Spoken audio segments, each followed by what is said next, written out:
Hello दोस्तों, नमस्कार। स्वागत है आपका सिविल परफॉर्मेंस चैनल पर। आशा करता हूँ कि आप सब लोग अच्छे हैं, स्वस्थ हैं। दोस्तों, ये हमारा दिसंबर महीने का करंट अफेयर है, उसका ये पार्ट 1 है। वही पार्ट 3 तक हमारे लेक्चर आएंगे। जैसे हमने किस तरीके से किया हुआ है कि हर महीने के करंट अफेयर पार्ट 1, पार्ट 2 और पार्ट 3 में आ रहे हैं। पार्ट 1 में हम पॉलिटी, इकोनॉमी एंड गवर्नेंस रख रहे हैं। पार्ट 2 में हम डिफेंस, साइंस एंड टेक और एनवायरनमेंट रख रहे हैं। और पार्ट 3 में हम सारे वन लाइनर्स जैसे अवार्ड्स, स्पोर्ट्स, अपॉइंटमेंट्स, मिसलेनियस जितना भी है हम पार्ट 3 में रख रहे हैं। तो आप ये सारे लेक्चर्स देखते रहिए। इनकी पीडीएफ आपको टेलीग्राम चैनल पे मिल जाएगी। टेलीग्राम चैनल का हर वीडियो के डिस्क्रिप्शन में लिंक होता है। तो आप इन सब की पीडीएफ अवेल करने के लिए हमारे टेलीग्राम चैनल को ज्वाइन कर लीजिए। और आपको मैं बता देता हूँ कि ये वन स्टॉप सॉल्यूशन हो जाएगा आपके करंट अफेयर के लिए। यूपी पीसीएस हुआ, अभी अच्छे से आने वाला है, या फिर कोई भी स्टेट एग्जाम है, उसमें इससे बाहर आपका कोई भी क्वेश्चन मुझे तो नहीं लगता आएगा। मैंने बाकी और जगह भी कुछ कुछ, जैसे बीपीएससी का एग्ज़ाम हुआ था, कई जगह और भी ट्राई किया कि कोई क्वेश्चन मिसिंग है क्या। अगर 15 क्वेश्चन आए हैं तो हार्डली 2 या 1 मुश्किल से क्वेश्चन, 2 या 3 क्वेश्चन बाहर थे। बाकी सारे अपने नोट से आ रहे थे। तो हम ज़्यादा इसमें समय नहीं लगाते हुए स्टार्ट करते हैं पॉलिटी से। पॉलिटी, गवर्नेंस एंड इकोनॉमिक्स में कर देंगे। फिर पार्ट 2 आ जाएगा और पार्ट 3 भी हम बहुत जल्दी से जल्दी ले आएंगे। दिसंबर हमारा कंप्लीट हो जाएगा। इसके अलावा जो मैंने एक थीम बेस्ड वीडियो डाला था, थीम बेस्ड वीडियो में थीम वाइज 1 लेक्चर हम लेके आएंगे। वो सारा almost I am just working on that. तो वो एक थीम मैंने प्रिपेयर कर दिया है, उसका भी वीडियो जल्दी से जल्दी रिलीज होने वाला है। ठीक है, तो आप बड़े ध्यान से सुनिए। और वो जितनी भी थीम है ना, 70 के आसपास वो लेक्चर्स आएंगे। आप 70 थीम्स में ये मान लीजिए आपका ऑलमोस्ट सारा कवर हो जाएगा। मैं आपको ये बात बता देता हूँ, ऑलमोस्ट सारा कवर हो जाएगा आपका 70 थीम्स में। और 70 की 70 थीम्स में से क्वेश्चन डायरेक्ट आते हैं यूपीपीसीस में। और अब तो मैं बता रहा हूँ कि वो स्टेट में और यूपीएससी में भी आते हैं। तो ठीक है दोस्तों, अपना पॉलिटी स्टार्ट करते हैं। ठीक है, पॉलिटी में पहला हमारा आर्टिकल है constitution of India in Santhali language. पहला ये है कि संथाली लैंग्वेज में भी रिलीज किया गया है, किसके द्वारा? प्रेसिडेंट द्रौपदी मुर्मू जी के द्वारा। ये अपने अभी वाइस प्रेसिडेंट बने थे। ठीक है, ये इन्होंने, प्रेसिडेंट द्रौपदी मुर्मू ने, to promote linguistic inclusion and tribal empowerment. आप थोड़ा उसके बारे में, मैंने क्या किया है, हर का न्यूज़ कॉन्टेक्स्ट और फिर उसका थोड़ा स्टेटिक्स डाल दिया है, ताकि प्रीलिम्स के रिगार्डिंग भी आपका स्पेसिफिक तैयारी हो जाए। संथाली लैंग्वेज क्या है, 8th शेड्यूल में इंक्लूड करी गई थी 92 कॉन्स्टिट्यूशन अमेंडमेंट एक्ट के द्वारा 2003 में। लैंग्वेज देखो दोस्तों, लैंग्वेज में याद करने के लिए मैं आपको बता देता हूँ। 21, पेन क्यों नहीं चल रहा, 21 प्लस 71 92, ये 3 बार लैंग्वेज ऐड हुई है। जैसे मान लो यहाँ 4, फिर 3, ऐसे 1 कहीं, मतलब ऐसे करके लैंग्वेज ऐड हुई है। तो आप ये याद रख लेना, शॉर्टकट बता दिया मैंने। 21 में भी लैंग्वेज ऐड हुई थी, 71 में भी लैंग्वेज ऐड हुई थी, और 92 कॉन्स्टिट्यूशन अमेंडमेंट एक्ट में भी लैंग्वेज ऐड हुई थी। उसके बाद 22 लैंग्वेज अभी 8th शेड्यूल में है। संथाली जो रिटन है वो OI चिकी स्क्रिप्ट में लिखी जाती है। पंडित रघुनाथ मुर्मू ने 1925 में इसको डेवलप किया था। ठीक है, और जो 300, ये ट्रांसलेशन जो कॉन्स्टिट्यूशन का हो रहा है, जैसे हमारी संथाली में किया है, तो ये आर्टिकल 350A के तहत होता है। ठीक है, facilities for instruction in the mother tongue, linguistic minorities are protected under article 29 and 30 constitution के। लिंग्विस्टिक माइनॉरिटी है, लिंग्विस्टिक माइनॉरिटी में जैसे लैंग्वेज वाली भी देखोगे आप, है ना, प्रोटेक्टेड है। उसके बाद एक बिल आया है, शांति बिल। शांति बिल क्या है? Sustainable harnessing and advancement of nuclear energy for transforming India. ठीक है, the bill seeks to allow private sector participation in nuclear power generation. ठीक है, एटॉमिक एनर्जी एक्ट 1962 वाले को अमेंड करके प्राइवेट सेक्टर का पार्टिसिपेशन के लिए बढ़ा रहा है। ठीक है, थोड़ा इसमें देख लीजिए। न्यूक्लियर एनर्जी जो इंडिया में प्रेजेंटली कौन डोमिनेट कर रहा है? NPCIL, nuclear power corporation of India limited, एक PSU है, डिपार्टमेंट ऑफ एटॉमिक एनर्जी के अंडर। ठीक है, हमारी अभी जो इंस्टॉल्ड कैपेसिटी है, न्यूक्लियर कैपेसिटी है, वो 8.8 गीगावाट है। टारगेट हमारा है 100 गीगावाट 2047 तक। ठीक है, और ये लो कार्बन एनर्जी सोर्स होता है न्यूक्लियर वाला, मतलब पोल्यूशन कम होता है। और नेट जीरो टारगेट है हमारा 2070 तक, उसको ये फुलफिल भी करेगा। ठीक है, एटॉमिक एनर्जी यूनियन लिस्ट के अंदर आती है, लिस्ट 1 में। उसके बाद क्या है? विकसित भारत शिक्षा अधिष्ठान बिल। ठीक है, इसका क्या है, ये सब कर लेगा, UGC को भी, AICTC को भी, AICTE को भी, NCTE को भी into a single apex body with 3 independent council.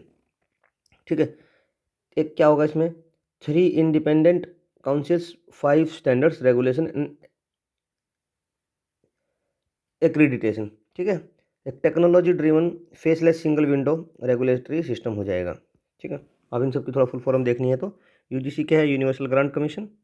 AICTE क्या है, all India council for technical education. NCTE क्या है, national council for teacher education. ठीक है, इन सबको यूनिफाई कर देगा, हायर एजुकेशन रेगुलेटर बन जाएगा ये। नेशनल एजुकेशन पॉलिसी 2020 के उसके तहत इसको बनाया जा रहा है। Higher education falls under concurrent list, ये याद रखना आप, कंकरेंट लिस्ट में आती है एजुकेशन, हायर एजुकेशन। ठीक है, उसके बाद इस पर बहुत सारा विवाद हुआ था। VBG Ramji bill. VBG Ramji bill क्या है, ये मनरेगा जो हमारी थी उसका ही एक रिप्लेसमेंट है। तो हम देख लेते हैं क्या है ये। इसमें विकसित भारत गारंटी रोजगार एंड आजीविका मिशन ग्रामीण। ठीक है, ये आप याद रखिएगा इसमें कि ये है क्या, विकसित भारत गारंटी फॉर रोजगार। UPPCC में तो देखो मैं आपको बताता हूँ एग्जाम का क्या है स्टैंडर्ड है। हरियाणा में है तो ऐसा पूछा जाएगा, 3 स्टेटमेंट दी जाएंगी UPSC टाइप। UPPCC में तो ये भी पूछा जा सकता है कि VBG राम जी की फुल फॉर्म क्या है, तो आपको बताना Viksit Bharat guarantee for Rozgar and Ajeevika mission Gramin. ठीक है, पहले Mahatma Gandhi national rural employment guarantee act होता था 2005 का, उसको ये रिप्लेस करेगा। ठीक है, गारंटेड एम्प्लॉयमेंट इंक्रीज फ्रॉम 100 से 125 दिन। एम्प्लॉयमेंट 125 दिन का, जैसे पहले 100 दिन की गारंटी थी, 125 दिन कर दिया है। विद इन 15 दिन के अंदर आपको पेमेंट, मतलब वेजेज का जो पेमेंट कर देना है।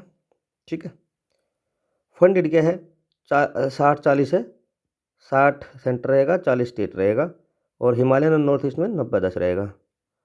ठीक है, अभी ये चेंज हो गया, पहले क्या था, सारा सेंटर करता था इसका शायद, है ना, और उसमें 100 दिन की गारंटी होती थी। और उसमें क्या, आपने काम किया तो आपको पैसा मिलेगा, काम आपको प्रोवाइड करना पड़ेगा सरकार को।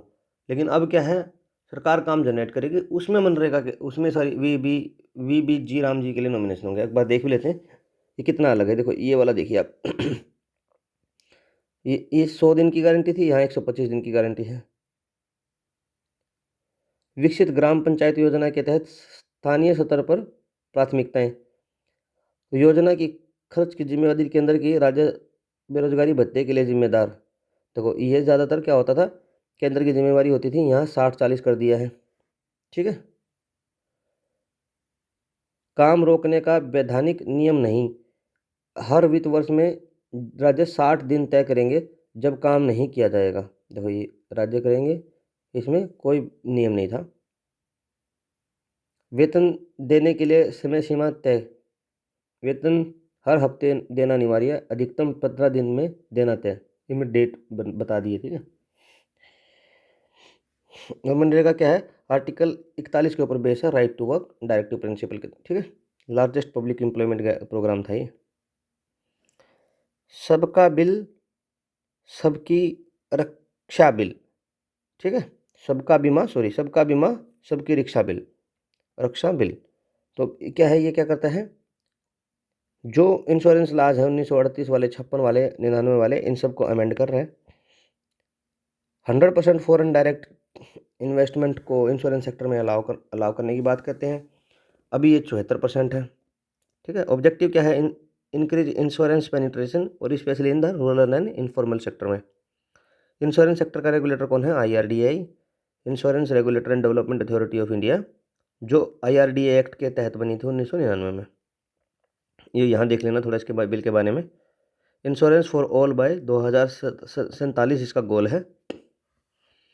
ठीक है, उसके बाद 100% फॉरेन डायरेक्ट इन्वेस्टमेंट हो जाए, स्ट्रॉन्गर पावर फॉर IRDA मिल जाए।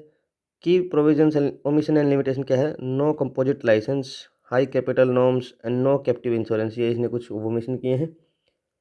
LIC के लिए ग्रेटर ऑटोनॉमी मिल जाए। ठीक है, और री इंश्योरेंस के लिए ईजियर एंट्री हो जाए। 1000 करोड़ की जो वैल्यू है वो उस पर कट्टू 1000 करोड़ तक की अगर आपके पास वो है पैसा है, तो आप ये री इंश्योरेंस कंपनी खोल सकते हो। इस तरीके का कुछ उनके लिए प्रोविज़न किया है।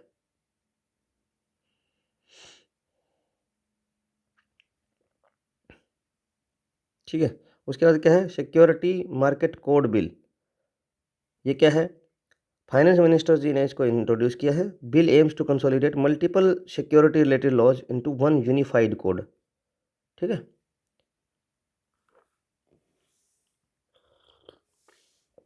इसमें आप ये देख लेना कि टू एक्सपेंड रेगुलेटरी बोर्ड में क्या है। देखिए, securities market code SMC bill tabled in Lok Sabha जो हुआ है, ये क्या करता है? Aims to assign more power to SEBI and expands its board size from 9 to 15 member. ठीक है, आपको यहाँ पता लग जाएगा कि ये क्या है। सेबी के बोर्ड साइज को बढ़ाने की बात कर रहे हैं, उसको ज़्यादा पावर देने की बात कर रहे हैं। Code would limit criminal liability to serious market abuse, non-cooperation with SEBI's investigation process and non-compliance with its order and official said। मतलब एक ऑफिशियल ने बोला है कि ये क्रिमिनल लाइबिलिटी को लिमिट कर देगा अगर आप सेबी की इन्वेस्टिगेशन में साथ नहीं देते हो, उसकी प्रोसेस में कंप्लाइंस नहीं करते हो, ये सब हो जाएगा। उसके बाद क्या है? सिक्योरिटी मार्केट कोड जो है बिल है वो lays down investigation timelines and interim order for time bound completion of the enforcement process. Government will also go for public consultation while making rules for SMC. और SMC क्या है? Security market code. ठीक है, basically इसमें सेबी को power करना है, लोगों से भागीदारी लेके आनी है, और क्रिमिनल कुछ अगर साथ नहीं देते हो सेबी का तो उसको क्रिमिनल कुछ ऑफेंस में काउंट कर लिया जाएगा।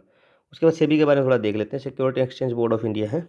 ठीक है, 1998 में 88 में एस्टेब्लिश हुआ था, 92 में स्टेचूटरी स्टेटस मिल गया था।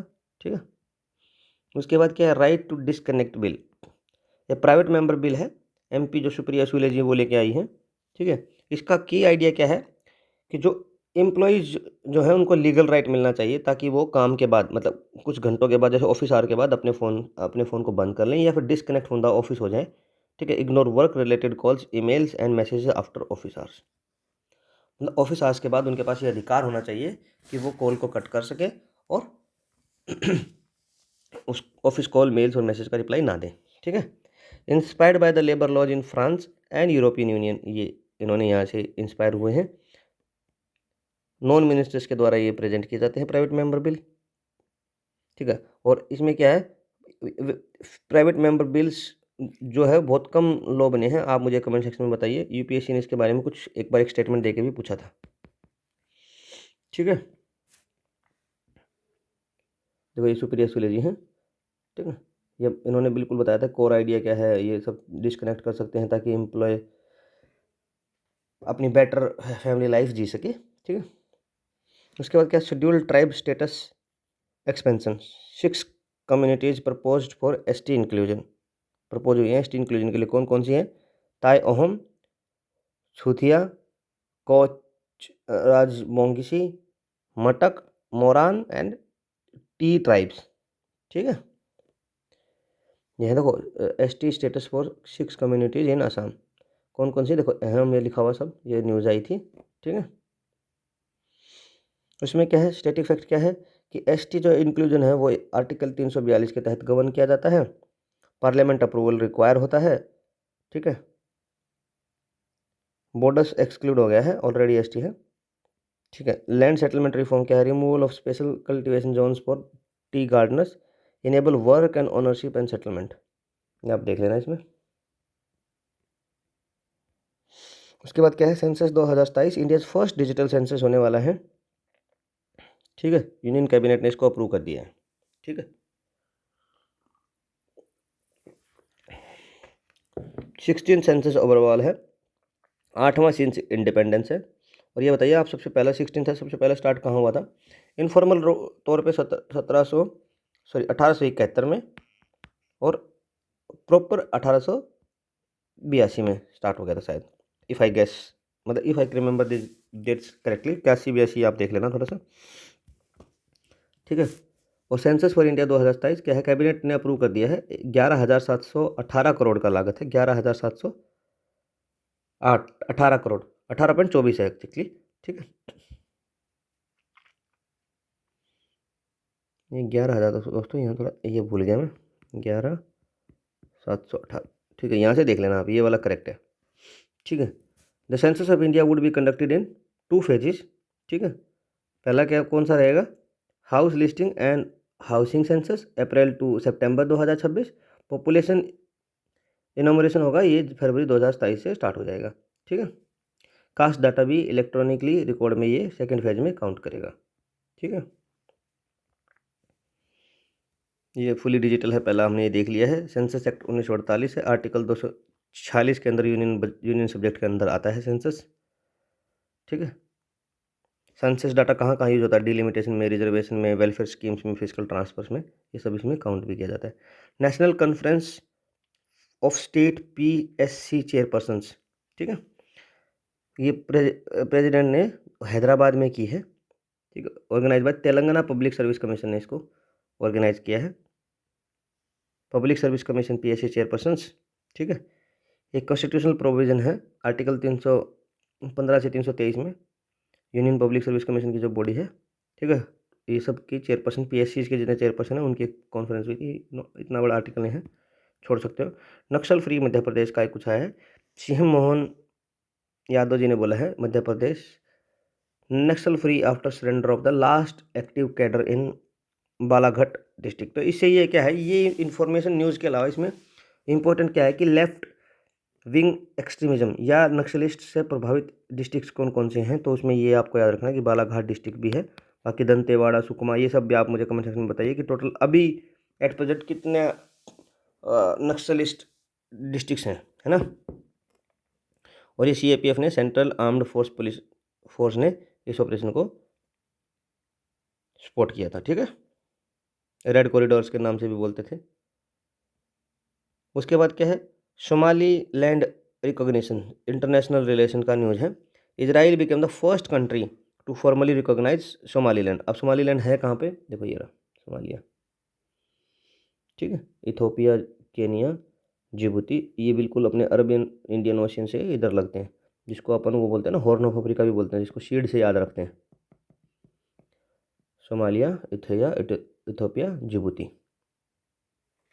Eritrea, Ethiopia, Somalia, Djibouti. ठीक है। हॉर्न ऑफ अफ्रीका, ठीक है, रेड सी और गल्फ ऑफ एडन के नियर है।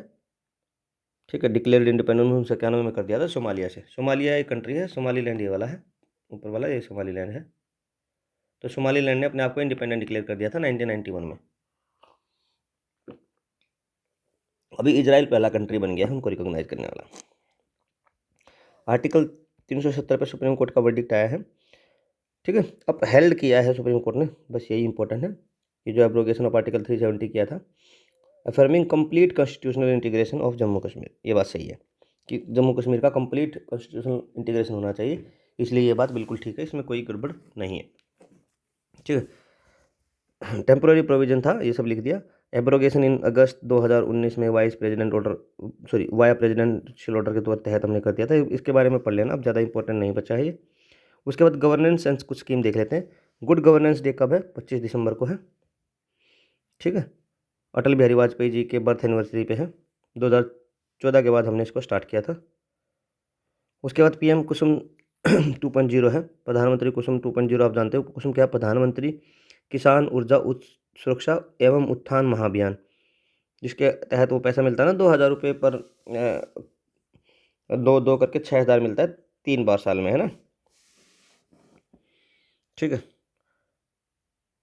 वो क्या PM किसान है, ये कुसुम अलग है। कुसुम तो वो वाली है, सोलर वाली, सोलर पैनल वाली है।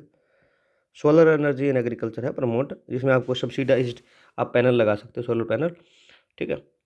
ताकि खेतों में जो बिजली है आप खुद प्रोड्यूस कर पाओ। ठीक है। और सरप्लस सोलर पावर्स को डिस्कॉम को भी बेच सकते हो। ठीक है। ये डीजलाइजेशन है, मतलब डीजल को ख़त्म करने के लिए एग्रीकल्चर में है, डीजल पंप डिपेंडेंस की ख़त्म करना है।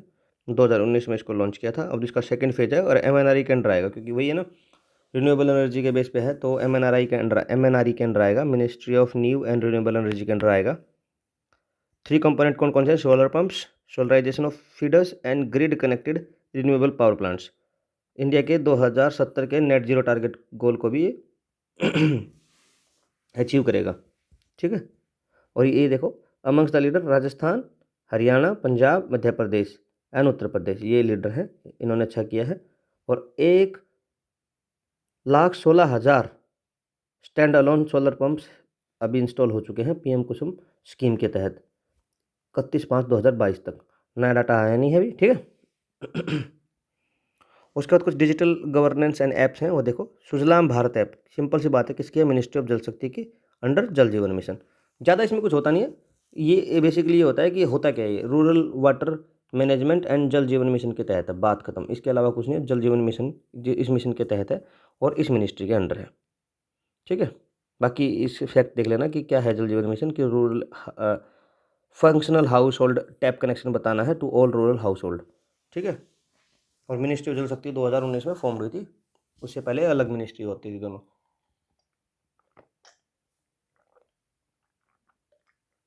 डिपार्टमेंट ऑफ जल शक्ति हुआ करता था मिनिस्ट्री ऑफ वाटर रिन्यूएबल के तहत, ठीक है। और ये करेगी क्या? Unified multi rural water supply schemes enables real time monitoring of tap connections and water quality.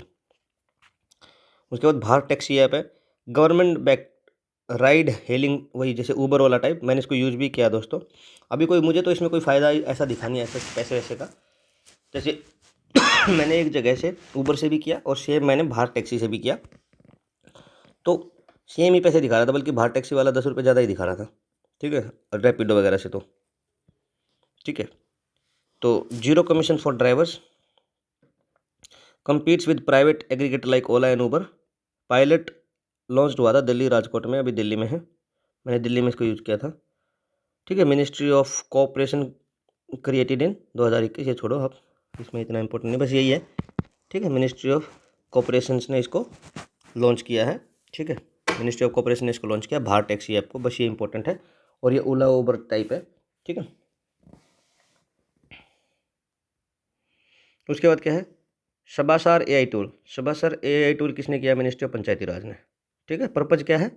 Record gram सभा meetings, record gram sabha meeting, convert voice to text and automatically generates meeting minutes, ठीक है। अवेलेबल इन 13 इंडियन लैंग्वेज में ये available है, ठीक है।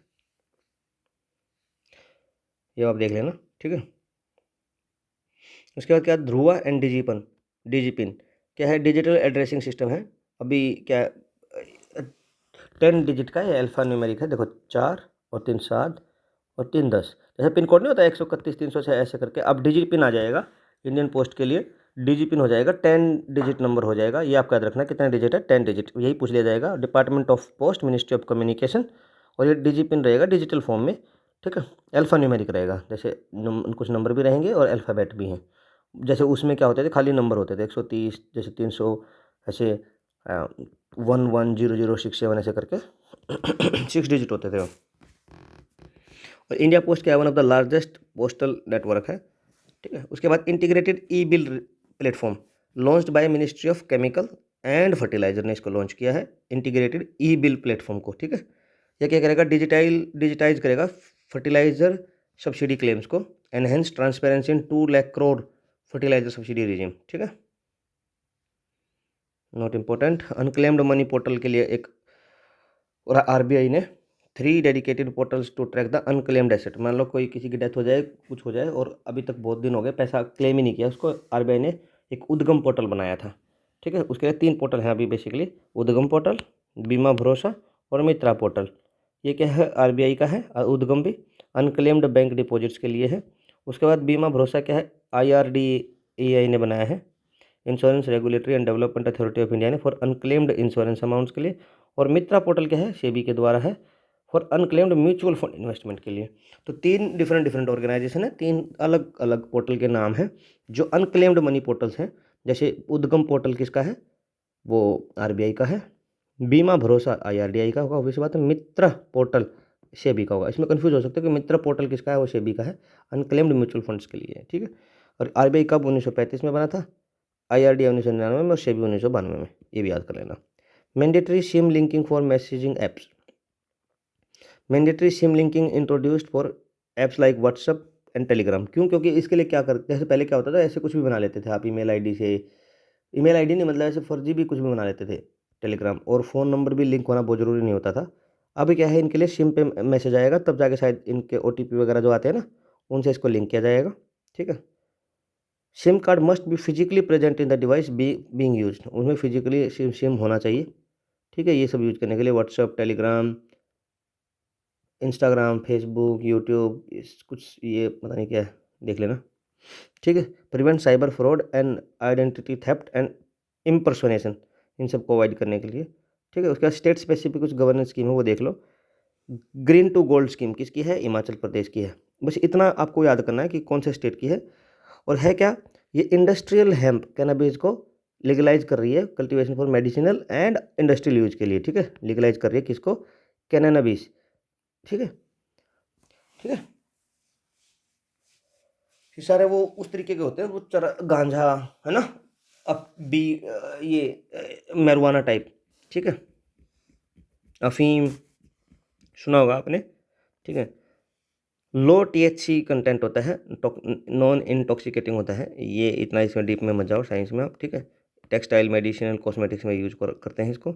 उसके बाद क्या है, असम की है उदासीन भक्त स्कीम, प्रोवाइड 1500 रुपये पर मंथ टू उदासीन भक्त को मिलते हैं सेलिब्रेट मॉन्क्स। सेलिब्रेसी मतलब जिन्होंने ब्रह्मचर्यता का पालन किया है, और ये वैष्णवाइट सतराज में 1500 रुपये पर मंथ उनको मिल जाएंगे। ठीक है, सेलिब्रेट मॉन्क्स को, जो ब्रह्मचर्यता का पालन कर रहे हैं उनको। ठीक है, और सतराज दो थे वैष्णवाइट में, वो श्रीमंता शंकरा देवा ने इनको इंस्टीट्यूशन फाउंड किया था ना। उसके बाद पापा पगली स्कीम गुजरात की है, दाहोद डिस्ट्रिक्ट में। पापा पगली मतलब फर्स्ट स्टेप्स। ठीक है, अर्ली चाइल्डहुड एजुकेशन और लिटरेसी के लिए। ठीक है, पापा पगली स्कीम। उसके बाद क्या है, मार्केटिंग डेवलपमेंट असिस्टेंस, एमडीए किसकी है? उत्तर प्रदेश की है। Support service exports under export promotion policy 2025 से 30 की जो इनकी है, उसमें सर्विस के एक्सपोर्ट को सपोर्ट करता है। ये देखो कुछ न्यूज़ ऐसी होती हैं, जैसे दोस्तों ये वाली है, क्या क्वेश्चन पूछा जाएगा इसमें? पूछा जा सकता है कि मैच करा लेगा कि पापा पगली स्कीम किसकी है? गुजरात की। इसमें उदासीन भक्त स्कीम किसकी है? आसाम की। उसमें ग्रीन टू गोल्ड स्कीम किसकी है? लेकिन आप वही है, इसको रिलेट नहीं कर पाओगे, मतलब एम क्या है, एम या फिर एक्चुअल में है क्या स्कीम, उसके लिए आपको थोड़ा सोचना, याद करना पड़ेगा। हिमाचल प्रदेश की है कि कैनबिस को लीगलाइज करना है, कैनबिस को लीगलाइज करना है। उसके बाद ये स्प्री 2025 की स्कीम है, ईसीआईसी ने एम्प्लॉयमेंट स्टेट इंश्योरेंस कॉर्पोरेशन ने इसको लॉन्च किया है। क्या है? Scheme for promotion of registration of employers and employee. ठीक है, ठीक है, प्रमोशन है ताकि एम्प्लॉयर और एम्प्लॉय अपने आप को प्रमोशन रजिस्ट्रेशन कराएं। अभी क्या होता था, जैसे फॉर एग्जांपल एक एम्प्लॉयर ने एक एम्प्लॉयमेंट दिया, उसमें मान लो 10% और 10% दोनों का जा रहा है, तो ये अपना 10% बचाने के लिए इसको इनफॉर्मल वे से हायर करता रहता था। अब इसमें प्रमोशन में क्या है कि जैसे एम्प्लॉयर को भी आप 3000 रुपये पर एम्प्लॉय दोगे, तो ये क्या करेगा, उसको पूरा पोर्टल पे चढ़ाएगा और उसको पूरा रजिस्ट्रेशन कर लेगा, ताकि एक रजिस्ट्रेशन हो जाएगा और फॉर्मलाइजेशन हो जाएगा। इनफॉर्मल सेक्टर से हम फॉर्मल सेक्टर या रजिस्टर्ड वर्कर्स की कैटेगरी में पहुंच जाएंगे। इससे सोशल सिक्योरिटी बेनिफिट्स उन सबको मिल जाएंगे जो रजिस्टर्ड वर्कर हो जाएंगे, जो अनरजिस्टर्ड को नहीं मिलते हैं। ठीक है, पीएम युवा 3.0, ये mentorship scheme for young authors under 30। ठीक है, young upcoming and versatile authors, युवा की फुल फॉर्म है young upcoming and versatile authors की क्या है? ठीक है, नेशनल बुक ट्रस्ट ने इसको लॉन्च किया है, मिनिस्ट्री ऑफ एजुकेशन के तहत आती है। 43 ऑथर्स सिलेक्ट हुए हैं। Promotes reading, writing and Indian knowledge system को प्रमोट करता है। उसके बाद क्या है, नई चेतना 4.0, launched under NRLM, national rural livelihood mission के तहत इसको लॉन्च किया है। पर्पज़ क्या है? जेंडर बेस्ड वायलेंस को कम्बैट करना है। ठीक है, मिनिस्ट्री ऑफ रूरल डेवलपमेंट की है। ठीक, देखो ये लिखा, इनॉग्रेशन ऑफ नई चेतना 4.0 कैंपेन। ठीक है, मिनिस्ट्री ऑफ रूरल डेवलपमेंट। उसके बाद मेरा गांव मेरी धरोहर, एक कल्चरल मैपिंग इनिशिएटिव है मिनिस्ट्री ऑफ कल्चर। ठीक है, ये इतना याद रखना, मिनिस्ट्री ऑफ कल्चर की है बस, मेरा गांव मेरी धरोहर। ऑब्जेक्टिव क्या है? Map culture asset of 6.5 lakh village की। इसमें क्या होगा? Covers festival, crafts, folklores, heritage sites, ये सबको कवर करना है। ठीक है, अलाइन करता है एक भारत श्रेष्ठ भारत के अंडर इनिशिएटिव जो है, सपोर्ट्स टूरिज्म और ये सब हेरिटेज कंजर्वेशन को सपोर्ट करता है। नेक्स्ट है इकोनॉमी। ठीक है दोस्तों, इकोनॉमी और कवर करेंगे, फिर अपना इस पार्ट 1 को यहीं पे स्टॉप कर देंगे, फिर पार्ट 2 में आएंगे बाकी, जैसा हमने डिस्कस किया था। इकोनॉमी में क्या है, GDP and growth indicator. IMF ने असेसमेंट किया है इंडिया की जीडीपी का। इंटरनेशनल मॉनेटरी फंड आईएमएफ ने graded India's GDP data quality as C, citing data gaps and methodological concerns, but still GDP जो ग्रोथ रेट है हमारी 6.6% है, हाईएस्ट ग्रोइंग इकोनॉमी हमें बताया गया है। ठीक है, आईएमएफ ने 1944 में फाउंड हुआ था ब्रेटन वुड सिस्टम में, वाशिंगटन डीसी में इसका हेडक्वार्टर। ये इंपॉर्टेंट हो जाता है दोस्तों, अब की बार का जो यूपीपीसी था उसमें हेडक्वार्टर्स को भी थोड़ा के साथ भी खेला गया था, आईएमएफ और वर्ल्ड बैंक के। रिपोर्ट कौन कौन सी पब्लिश करता है, world economic outlook and global financial stability report. ठीक है, फास्टेस्ट ग्रोइंग मेजर इकोनॉमी है इंडिया। ठीक है, उसके बाद net direct tax collection, net direct tax collection, India का net direct tax collection recorded है 8%। ठीक है, डायरेक्ट टैक्स में इनकम टैक्स और कॉर्पोरेट टैक्स आता है, ग्रोथ 8% की है इसमें। ठीक है, इसको मैं कभी जब बजट कराऊंगा तो पूरा बताऊंगा आपको। ठीक है, ट्रेड डेफिसिट क्या है, India trade deficit narrow to $6.6 billion, दिसंबर का डाटा है। ट्रेड डेफिसिट क्या होता है, इंपोर्ट एक्सपोर्ट, इससे ज़्यादा कुछ क्लियर हो नहीं रहा है। इससे ये हो रहा है कि हम अभी या तो हम इंपोर्ट कम कर रहे हैं, ठीक है, या फिर हम एक्सपोर्ट ज़्यादा कर रहे हैं। ठीक है, इसके बाद क्या है, director general of foreign trade DGFT इसको मैनेज करता है under ministry of commerce and industry. उसके बाद क्या है, employment rate PLS periodic labour force survey बताता है कि डिक्लाइन टू 4.7% हो गया है अनएम्प्लॉयमेंट रेट। ठीक है, एनएसएसओ कंडक्ट करता है, NSO national statistical office under ministry of statistical and programme implementation MoSPI के तहत। ठीक है, उसके बाद क्या है, world equality report. World equality report क्या है, highlighted extreme income inequality in India, noting that top 10% holds 58% of national income. ये सबकी ऐसा ही है इसमें, वर्ल्ड इक्वलिटी इनइक्वलिटी रिपोर्ट में। यूएस में भी सेम केस है, वर्ल्ड इनइक्वलिटी लैब पेरिस के द्वारा इसको पब्लिश किया जाता है। ठीक है, India New Zealand FTA free trade agreement है। ठीक है, India signed A historic women lead free trade agreement with New Zealand. ठीक है, कोई ज़्यादा इंपॉर्टेंट नहीं है। India Oman free trade agreement, ये भी हुआ है, फ्री ट्रेड एग्रीमेंट ओमान के साथ भी कर लिया है। बस ओमान के बारे में देख लो, ये गल्फ कॉरपोरेशन काउंसिल का पार्ट है। ठीक है, उसके बाद बैंकिंग एंड फाइनेंस में देखते हैं क्या क्या है। Fino payment bank, Fino payment bank received approval from Reserve Bank of India to convert into a small finance banks, SFB में कन्वर्ट करने के लिए फिनो पेमेंट बैंक को आरबीआई से अप्रूवल मिल गया है। ठीक है, ये बस एक इन्फॉर्मेशन थी। उसके बाद आरबीआई क्या है, कब एस्टेब्लिश हुआ, payment bank can not lend, है ना, except deposit up to 2 lakh. उसके बाद क्या है, स्टेट बैंक ऑफ इंडिया माइलस्टोन क्या है, State Bank of India crossed 100 trillion business mark, ये आपको याद करना है। ठीक है, SBI largest public sector bank है इंडिया में, 1955 में एस्टेब्लिश हुआ था as a Imperial Bank of India. उसके बाद एचडीएफसी बैंक की ब्रांड वैल्यू का क्या कुछ आर्टिकल आया है कि HDFC bank as the most valuable brand in India among top 100। HDFC bank India's largest private sector bank है बाय एसेट और मोस्ट वैल्यूएबल ब्रांड है इन इंडिया। निकलता कौन है ब्रांड वैल्यू रैंकिंग, ये Brand Finance and Kantar Brand, ये दो लोग मिलकर निकालते हैं, ऑर्गेनाइजेशन बोल लो।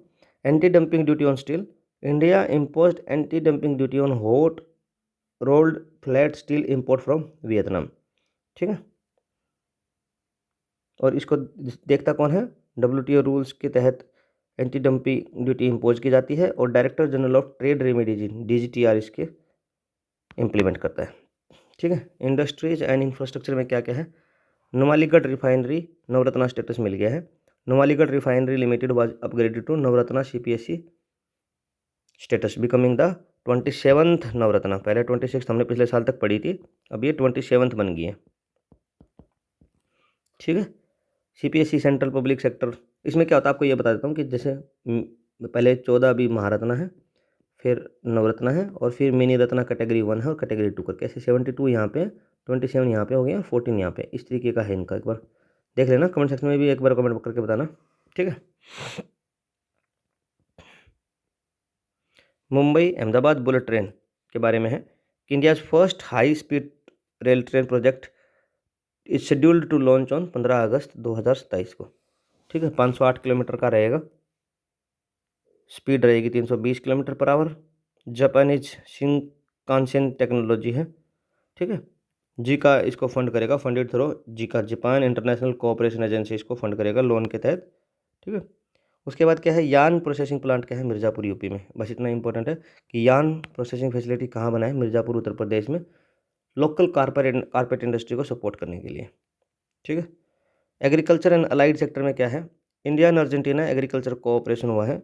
वर्क प्लान 2025 से 27 व signed between ICAR and Argentina. ICAR क्या है, Indian council of agriculture research, apex body है for agriculture research in India, 1929 में एस्टेब्लिश हुई थी। नेशनल मखाना बोर्ड कहाँ है, national makhana board is headquarter in Bihar and held it's first meeting in new Delhi. New Delhi में उसकी पहले मीटिंग हुई है और हेडक्वार्टर बिहार में है। ठीक है, गवर्नमेंट एलोकेशन है 476 करोड़ का रिसर्च एंड डेवलपमेंट के लिए। मिथिला रीजन ऑफ बिहार, फॉक्सनट जिसको बोलते हैं मखाना, यहाँ कल्टीवेट हुआ तो होता है। आप ये देखिए कि इंडिया का शायद 90% और पूरे वर्ल्ड का 80% कुछ ऐसा है बिहार में होता है। तो बिहार पूरे वर्ल्ड का 70 to 73% के आसपास मखाना प्रोडक्शन करता है। उसके बाद क्या है, राइजिन रिसर्च सेंटर सांगली में बना है। Raisin research centre will be establish in Sangli, Maharashtra, इतना याद रखना आपको। ठीक है, Sangli known for turmeric and grape belt के नाम से भी इसको जाना जाता है। ठीक है, और रेजिन्स मतलब किशमिश वाले थे क्या, वो आप देखना। रेजिन्स रिसर्च सेंटर कहाँ बन रहा है, सांगली में। एशिया पावर इंडेक्स, इंडिया को 3rd रैंक किया गया है मेजर पावर में, USA एंड चाइना के बाद। कौन निकालता है, Loewi institute, Australia. Huron self made entrepreneur list में दीपेंद्र जो गोयल है, जोमेटो के जो CEO हैं, उन्होंने टॉप किया है लिस्ट में। सेल्फ मेड मैन में हुरॉन की सेल्फ मेड एंटरप्रेन्योर लिस्ट आती है, उसमें दीपेंद्र गोयल जी को टॉप किया है लिस्ट में। ठीक है, फूड डिलीवरी और ये सब कोई कॉमर्स सेक्टर है जोमेटो। ठीक है दोस्तों, इसके बाद तो फिर आगे एनवायरनमेंट आ जाएगा। ठीक है, अभी हमारा लेक्चर ये इधर ही समाप्त होता है। हमने इसमें पॉलिटिक्स, गवर्नेंस एंड इकोनॉमी कर लिया है। पार्ट 2 के लिए आप रेडी रहिए। ठीक है, तब तक इसको कीजिए। धन्यवाद दोस्तों।